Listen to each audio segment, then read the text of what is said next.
नमस्कार। स्वागत है आपका मेरे YouTube चैनल से। मैं पंडित एनसी शर्मा। आज मैं आपको बता रहा हूँ, यदि आपके सूर्य रेखाओं के साथ में शुक्र पर्वत, चंद्र पर्वत की रेखाओं का संबंध बन जाता है तो वह आपके जीवन के अंदर किस प्रकार से प्रभावी होता है।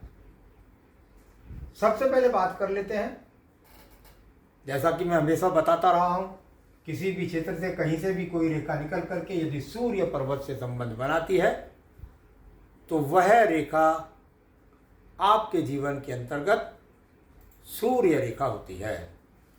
और ये सूर्य रेखा मान लिया आपके हाथ के अंदर यहां से निकल करके और सीधा ये आपके किसी भी जगह से निकली और जाकर संबंध बना सूर्य पर्वत से, तो सूर्य पर्वत पर चली गई। ये आपको बता दिया इसने तो जी यश दिलाऊंगी, सम्मान दिलाऊंगी, कीर्ति दिलाऊंगी, सरकारी नौकरी दिलाऊंगी। किसी भी चीज को एक ही तरीके से समझेंगे तो मात खा जाएंगे।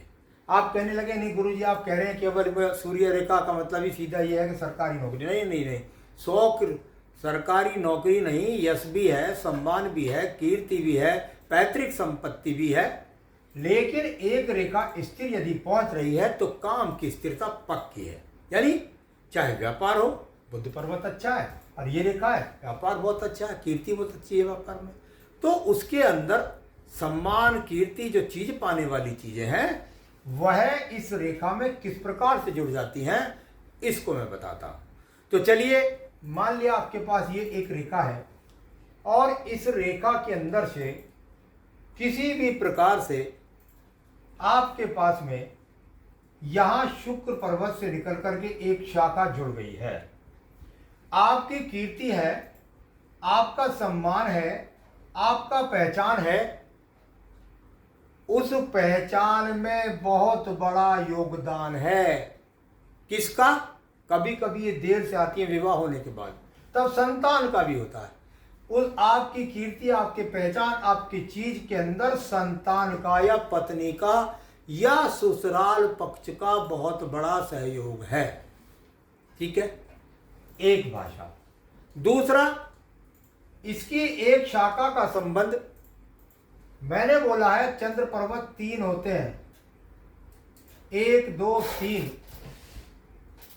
नीचे बीच वाला पक्ष होता है माता पक्ष का। इसमें से माता पक्ष में से जाकर के और शाखा का संबंध बन गया आपके पास में, ये संबंध बना सूर्य रेखा से और ये पक्ष हुआ माता का।